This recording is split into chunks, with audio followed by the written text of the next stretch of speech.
सुप्रभात। राज्य शिक्षा शोध एवं प्रशिक्षण परिषद पटना में आपका हार्दिक स्वागत है। बच्चों, आज हम आपको योग विषय में जानकारी देंगे और योग के माध्यम से आप अपने जीवन को सहज, सरल, शांत और सुखमय बनाएंगे। आपको मालूम है कि योग करने से हमारे जीवन में प्रसन्नता आती है, शरीर निरोग होता है, हमारे अंदर नैतिक और चारित्रिक बल मिलता है। ये बहुत सारी बातें हमें योग के माध्यम से ही होता है। तो योग क्या है, इसे हम थोड़ा सा जानेंगे। योग का अर्थ होता है जोड़ना। एक जड़ शरीर का स्वामी चेतन आत्मा को चेतन विभु परमात्मा से मिलाने की कला योग है। यह ऋषियों ने ऐसा कहा, लेकिन महर्षि पतंजलि जो योग के जनक माने गए हैं, उन्होंने अष्टांग योग के 8 अंग बताए: यम, नियम, आसन, प्राणायाम, प्रत्याहार, धारणा, ध्यान और समाधि। तो योग क्या है, उन्होंने परिभाषा दिया कि योगस चित्त वृत्ति निरोधः, चित्त की वृत्तियों का रुकना ही योग है। यानी कैसे आप अपने जो आपके मन में जो विचार उठ रहे हैं, उस विचारों को कैसे एकाग्र करें, और जो वृत्तियां जो बाहर भाग रही हैं, आपको खेलने में, आपको अपने मित्र में मिलने में, कई जगह चित्त की वृत्तियां भाग रही, उसको एक जगह एकाग्र चित्त करना ही योग है। चित्त की वृत्तियों का रुकना ही योग है। थोड़ा सा हम जानकारी यह भी ले ले, आपको बता दे कि इसका जो उद्भव कैसे हुआ, इसकी जो इतिहास क्या है। इसके इतिहास में जैसा कि हम आपको बताएं कि 5000 वर्ष पूर्व योग का उद्भव काल था। हड़प्पा मोहनजोदड़ो की खुदाई में योग के कई आसन के प्रमाण मिले हैं। भगवान शिव को कई आसनों में देखा गया है, जैसे नटराज आसन, और अन्य देवी देवताओं की मूर्तियों को पद्मासन, सुखासन, इन आसनों में देखा गया है। ज्ञान मुद्रा, चिन्ह मुद्रा की मूर्तियां मिली है। इसके बाद 19वीं और 20वीं सदी में स्वामी विवेकानंद ने योग को जन जन तक, मन मन तक, पूरे विश्व में फैलाया। और योग आज जो है वैश्विक स्थिति का रूप ले चुका है। संपूर्ण विश्व में योग भारत से ही सारे विश्व में फैला है, और लोग शांति को प्राप्त कर रहे हैं, एकाग्रता को प्राप्त कर रहे हैं, स्वास्थ्य को प्राप्त कर रहे हैं। आपको जैसा मालूम है कि अंतर्राष्ट्रीय योग दिवस 21 जून को संपूर्ण विश्व में मनाया जाता है। इसे 196 देशों ने अंगीकार किया है, और लोग इस दिन योग दिवस के रूप में अपने आप को उससे लाभ लेते हैं। आपके भी विद्यालय में 21 जून को योग दिवस के रूप में योगा अभ्यास बच्चों को वहाँ के शारीरिक शिक्षा शिक्षक कराते हैं। हम अब योग क्या है यह तो जान लिए, इतिहास जान लिए, लेकिन योग के बच्चों के लिए योग क्यों जरूरी है? कि यह आपकी एकाग्रता की क्षमता को बढ़ाता है, आपके स्वास्थ्य को सुधारता है, आपके मन को स्थिर और शांत करता है, और साथ ही साथ आपका समग्र विकास करता है। ये आपके लिए स्मरण शक्ति बहुत ज़रूरी है। स्मरण शक्ति योग बढ़ाता है, आपकी एकाग्रता को बढ़ाता है, और आपके अंदर स्वास्थ्य की भी वृद्धि करता है। तो हम चलते हैं। आज सबसे पहले योग सत्र का शुभारंभ हम करते हैं वैदिक मंत्र उच्चारण के साथ, जो सुविधा आर्या आपको सुनाएंगी।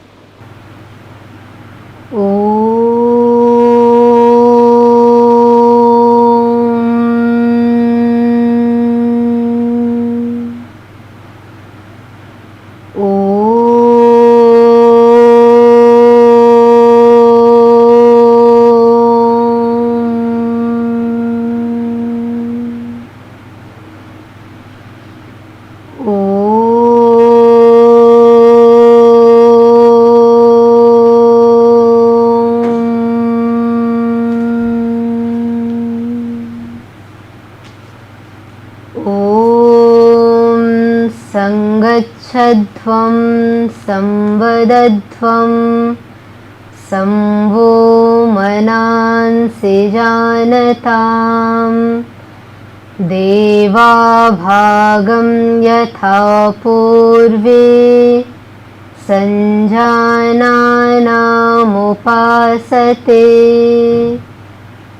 अर्थात हम सभी लोग एक साथ मिलकर चले एक साथ मिलकर बोले, हमारे विचार एक साथ हो, हम जो भी चीज़ सोचें हमारे विचारों में सामंजस्य हो। जिस तरह से हमारे पूर्वज मिलकर काम करते थे, एकता में काम करते थे, ठीक उसी प्रकार हम सभी लोग मिलकर अपने कार्य को संपन्न करें। बच्चों, आपने मंत्र तो पढ़ ही लिया होगा और मंत्र को पढ़ने के बाद अब हम योगा अभ्यास की दुनिया में चलते हैं। तो सबसे पहले आज सुविधा आर्या के माध्यम से हम लोग देखेंगे तारासन का अभ्यास। तारासन के अभ्यास में सबसे पहले दोनों पैर के पंजे मिले हुए रहेंगे, दोनों हाथ सिर पर, धीरे धीरे श्वास लेते हुए ऊपर, 10 उंगलियों पर शरीर को पश्चिम तान करना है ऊपर की ओर, और पुनः धीरे धीरे श्वास छोड़ते हुए नीचे आएंगे। इस आवृत्ति का 3 बार अभ्यास करेंगे। दूसरी बार के लिए श्वास लेते हुए हाथ ऊपर उठाना, सिर पर रखना, श्वास लेते हुए ऊपर उठना, पुनः धीरे धीरे श्वास छोड़ते हुए नीचे आना।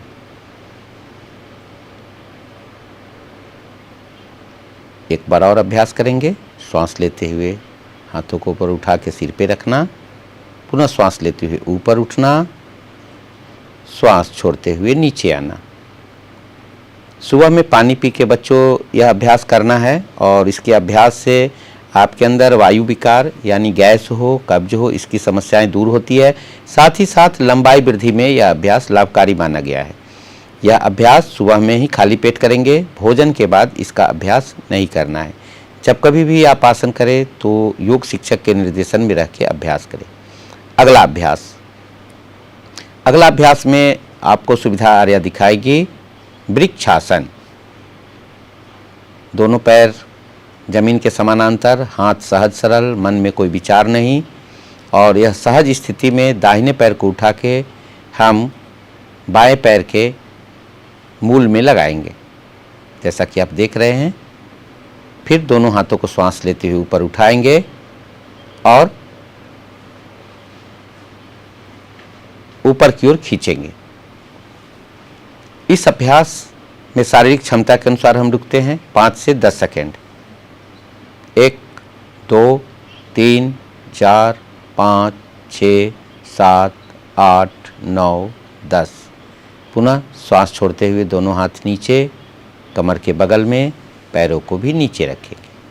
फिर दूसरे पैर से इस अभ्यास को करेंगे।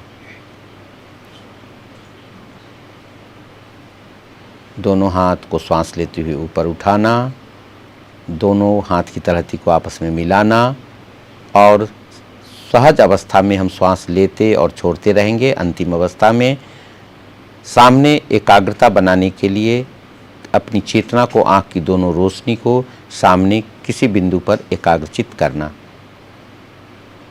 पुनः श्वास छोड़ते हुए दोनों हाथों को नीचे लाना।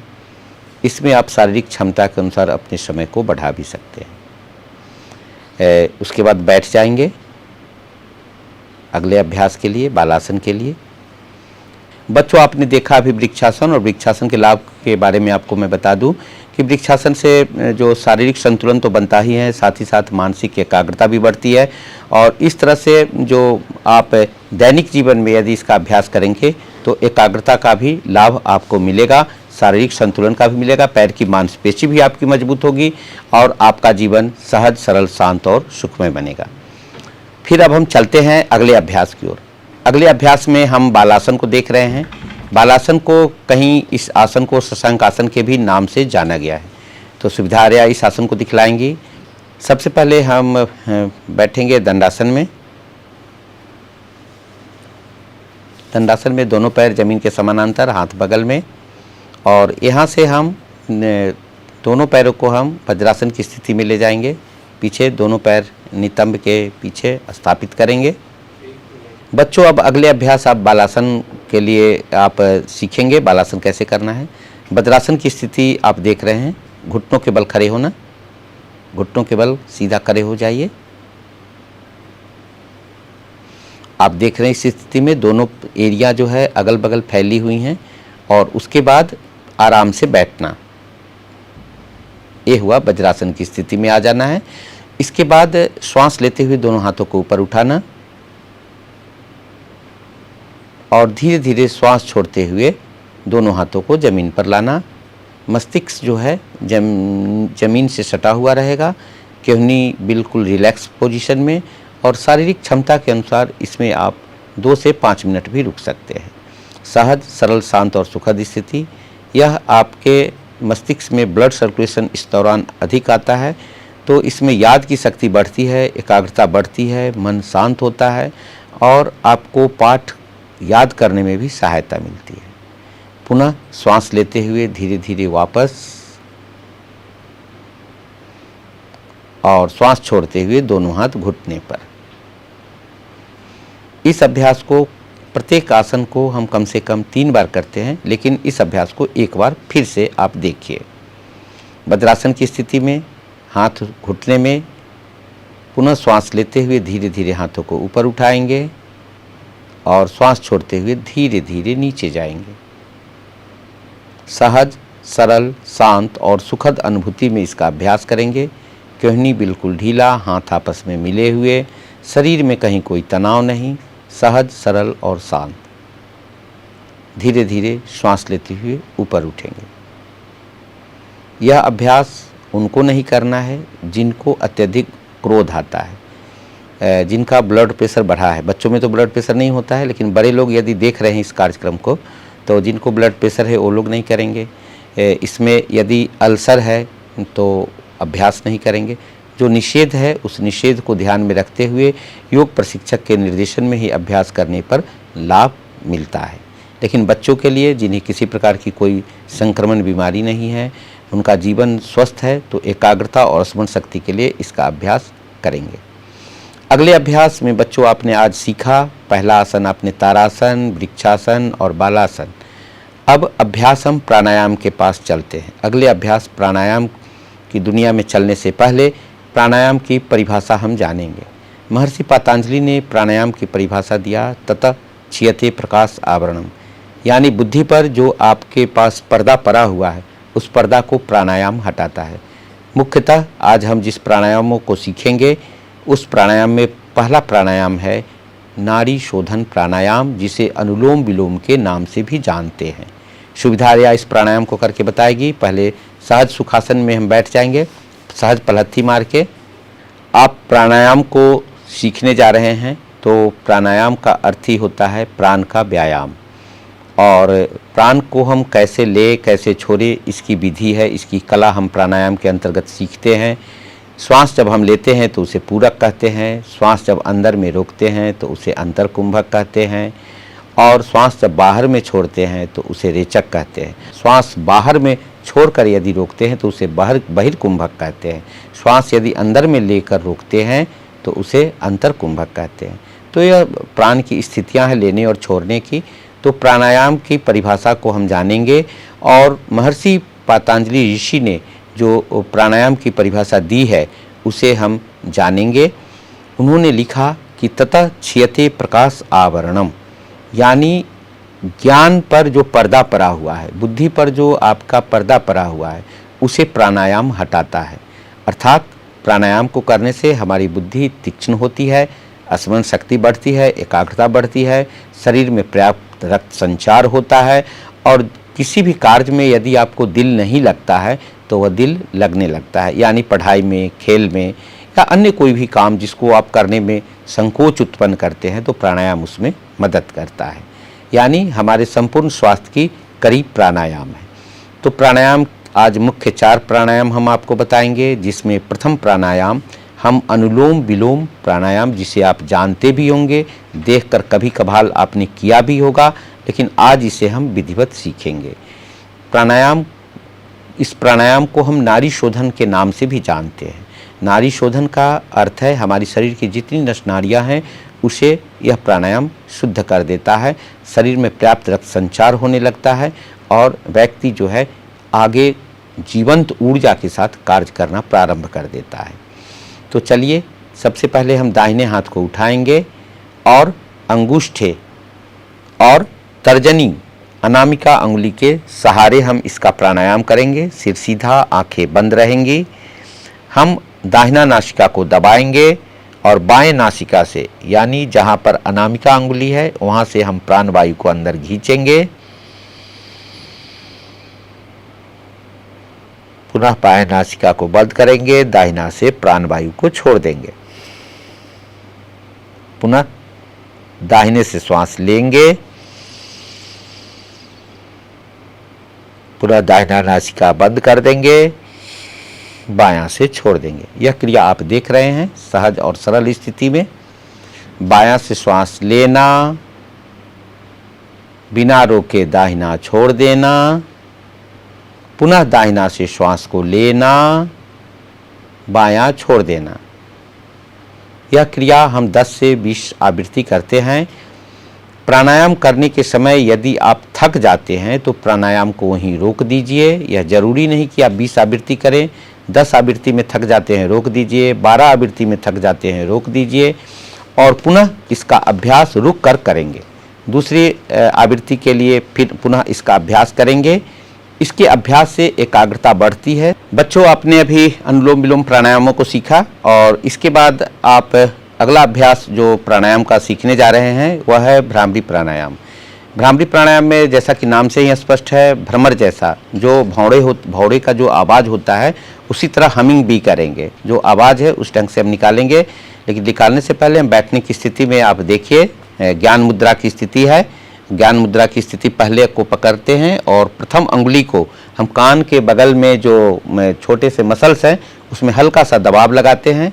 हाथ बिल्कुल सीधा रहेगा, आंखें बंद रहेंगी और लंबी गहरी श्वास हम लेते हैं और भौरे के आवाज़ को हम नासिका से बाहर निकालते हैं। पहले लंबी गहरी श्वास लेना और भ्रमर का आवाज़ बाहर निकालना।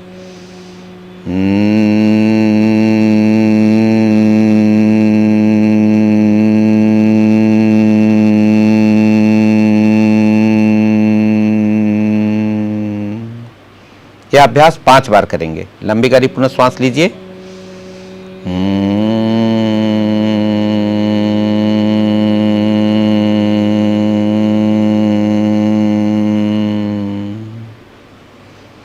पुनः लंबी गहरी श्वास तीसरी बार के लिए।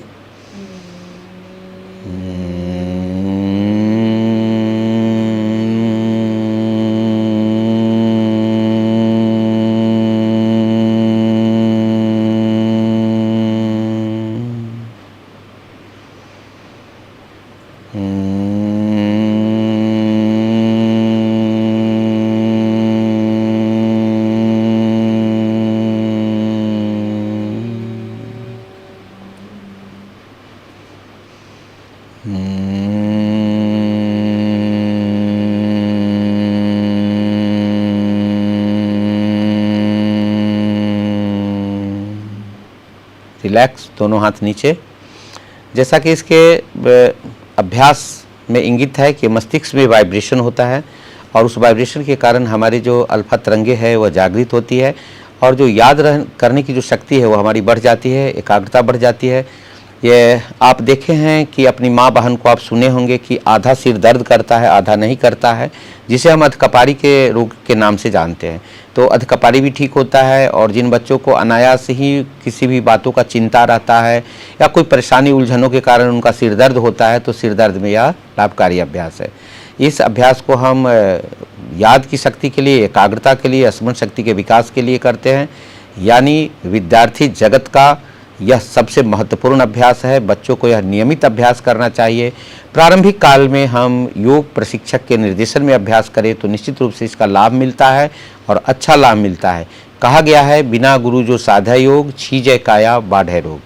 अगले अभ्यास हम अब बच्चों आपको बतलाने जा रहे हैं जो जिस प्राणायाम का नाम है उज्जयी प्राणायाम। उज्जयी प्राणायाम में ऐसे ही हम सुखद, सहज, सरल, सुखद आसन में बैठेंगे, हाथों को ज्ञान मुद्रा में रखेंगे जैसा कि सुविधा आर्या आपको दिखला रही हैं। और इस अभ्यास में हम पहले जीभ को बाहर निकालते हैं और पुनः जीभ को पीछे ले जाते हैं, कंठकूप में स्थापित करते हैं, उलटते हैं। उलट के मुख बंद हो गए, आंखें बंद रहेंगी और गले को संकुचित करके हम 3 बार छोटे छोटे प्राणवायु को ऊपर खींचते हैं और पुनः फिर लंबी जो प्राण का खींचना होता है जब समाप्त होगा तो दाढ़ी को कंठकूप में स्थापित कर लेंगे। चलिए सुविधा आर्या इस अभ्यास को दिखलाइए।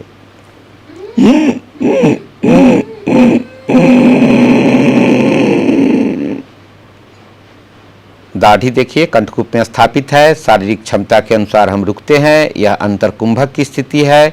जितना देर हम श्वास को अंदर रोक सकते हैं रोकेंगे। पुनः श्वास को धीरे धीरे लेते हुए गर्दन सीधा करेंगे।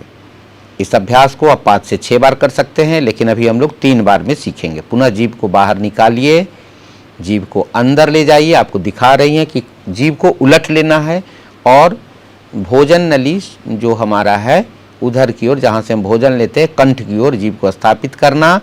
लंबी गहरी श्वास भरना।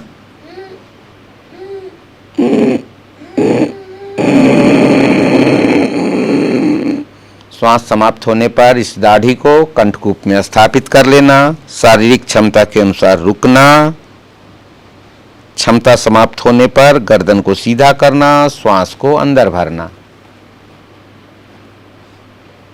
एक बार और इस अभ्यास को दिखलाएंगे ताकि आप अच्छे ढंग से समझ सके और कर सके। जीभ को बाहर निकालना, जीभ को अंदर ले जाना, मुख बंद करना। उसके बाद गले को संकुचित करना और छोटे छोटे श्वास 3 बार खींचना और चौथे श्वास में लंबा खींचते हुए दाढ़ी को स्थापित करना कंठकूप में। इस अभ्यास से जो बच्चे तुतलाते हैं, चाहे जो शिक्षक ठीक से बोल नहीं पाते हैं, पढ़ाने में उन्हें दिक्कत होती है, आवाज़ शुद्ध नहीं है, आवाज़ कर्कश है, मीठा आवाज़ नहीं होता है, उनके लिए बहुत ही लाभकारी है। वैसे शिक्षक जो म्यूजिक शिक्षक है उनके लिए अभ्यास बहुत ही लाभकारी है। जो गाने बजाने में जो बच्चे रुचि रखते हैं, सुंदर गाने में रुचि रखते हैं, उनके लिए लाभकारी है। घेघा रोग और थायराइड के लिए यह रामबाण अभ्यास है। अगर बच्चे इसका अभ्यास करते रहें तो भविष्य में आपको थायराइड रोग या घेघा रोग नहीं होगा और अब सुंदर सुमधुर आवाज़ निकाल के कोकिल कंठों से आप कविता का पाठ कर सकते हैं या अपनी बातों को किसी के समक्ष रख सकते हैं। तो ये अभ्यास कैसा लगा बच्चों, आप हमें बताएंगे। और आज का अंतिम अभ्यास जो हम आपको बतलाने जा रहे हैं प्राणायाम में, वह अभ्यास है शीतली और शीतकारी का अभ्यास। जैसा कि आपको मालूम है जो समय चल रहा है, अभी मई जून का अब आने वाला समय है और अप्रैल भी अभी है, लेकिन इस अप्रैल मई और जून में 3 महीने में इस अभ्यास को यदि आप करेंगे तो मन आपका शीतल और शांत होगा और साथ ही साथ पढ़ने में मन लगेगा। गर्मी में बेचैनी नहीं रहेगी और आपके शरीर में लगेगा कि हमारे शरीर में कोई एसी फिट कर दिया है। तो चलिए उस प्राणायाम को हम सीखते हैं सुविधा आर्या के माध्यम से। देखते हैं कि सहज और सरल आसन में आप ऐसे बैठ जाएंगे। सहज सुखासन में ज्ञान की मुद्रा रहेगी। प्रथम अंगुली का मिलन अंगूठा से और 3 अंगुली सीधा, यानी सतोगुण रजोगुण तमोगुण को हम छोड़ देते हैं। सतोगुण रजोगुण तमोगुण को छोड़ना, और ये अंगूठा परमात्मा और आत्मा का एक प्रतीक है। तो इस अवस्था में हम जीभ की नली को पहले निकालते हैं, जीभ को बाहर, और दोनों तरफ से फोल्ड करके गोल बनाते हैं और इससे प्राण आंखें बंद रहेंगी। प्राण वायु को अंदर खींचना, खींचने के बाद जीभ की नली को अंदर लाइए। पुनः धीरे धीरे प्राण वायु को नासिका के माध्यम से बाहर करिए। पुनः जीभ को बाहर निकालिए, जीभ को फोल्ड कीजिए, देख रहे हैं, और उस फोल्ड के माध्यम से प्राण वायु को अंदर खींचना। जीभ अंदर, पुनः छोड़ना। इसका अभ्यास 10 से 15 बार करना है। सुबह में जब तक आप थक नहीं जाते हैं इसका अभ्यास आप करते रहेंगे। देख रहे हैं बहुत ही सहजता से सुविधा इससे शीतली प्राणायाम को करके बता रही है। इससे मन शांत, जैसा कि मैं आपको बताया कि मन शांत होता है, शरीर में पसीना अत्यधिक नहीं आएगा। जिनका पसीना बदबू दे रहा है बच्चों का, तो उनका पसीना स्वच्छ होता है। और यह अभ्यास जो है ना, जाड़े के मौसम में, सर्दी के मौसम में आप नहीं करेंगे। गर्मी के मौसम में अगर यह अभ्यास करते हैं तो आपको क्रोध नहीं आएगा, आपके अंदर शीतलता बना रहेगा, शांत बना रहेगा, और आप सहजता से अपने पाठ को अच्छे से पूरा कर सकेंगे। प्रचंड गर्मी में भी आपके पास गर्मी महसूस नहीं होगी। यह इस प्राणायाम का अभ्यास का लाभ है। लेकिन यह अभ्यास, जैसा कि हम आपको बताएं, जिनको साइनस है वो अभ्यास नहीं करेंगे। सर्दी और जुकाम जिनको है वो इसका अभ्यास नहीं करेंगे। बच्चों, तो जिनका जीभ फोल्ड नहीं हुआ वो कैसे करेंगे? तो उनके लिए दूसरा अभ्यास है, नाम शीतली ही है लेकिन उसमें उसको हम शीतकारी बोलते हैं। दांत के ऊपर दांत बैठाना, जैसा सुविधा आप देख रहे हैं, दांत के ऊपर दांत बैठाए हुए, ओठों को ऊपर नीचे हटा के उस दांतों के माध्यम से प्राणवायु को खींचना। आंखें बंद, नासिका के माध्यम से छोड़ देना।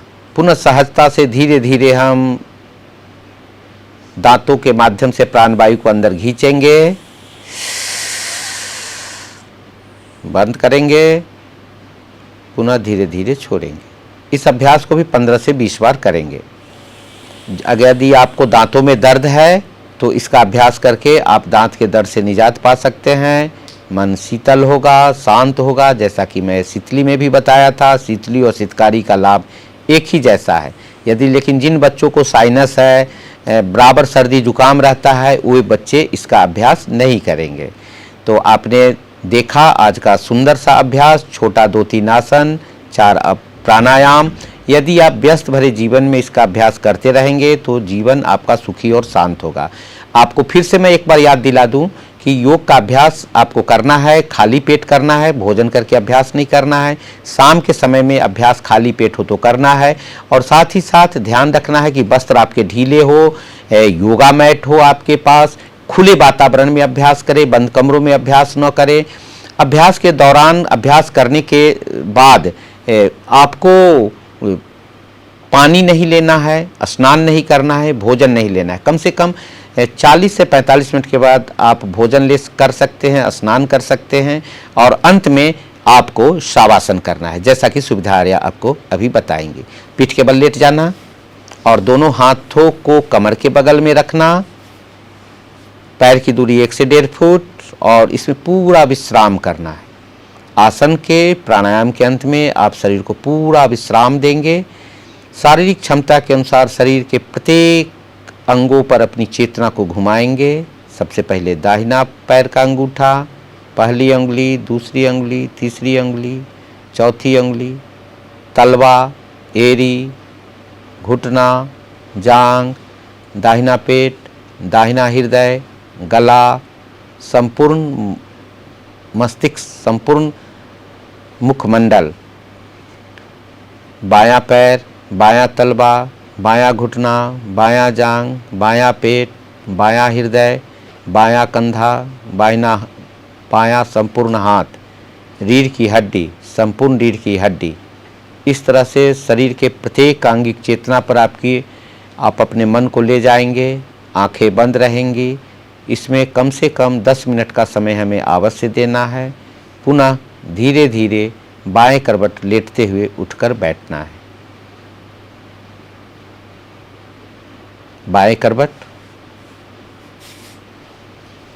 लेटते हुए, हाथों का सहारा लेते हुए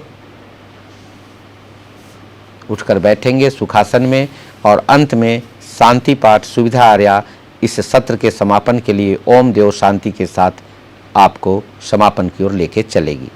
ओम देव शांतिरंतरिक्षं शांतिः पृथिवी शांतिरापः शांतिरोषधयः शांतिः वनस्पतयः शांतिर्विश्वे देवाः शांतिर्ब्रह्म शांतिः सर्वं शांतिः सामा शांतिरेधि। ओम शांति शांति शांति। सुख शांति सबको मिले, यह उपदेश हमार, सारा विश्व हमार है, हम हैं सब संसार। सभी सुखी रहे, सभी निरोग रहे, इसी कामना के साथ कार्तिक कुमार आपसे अगली मुलाकात तक के लिए विदा लेता है। नमस्कार।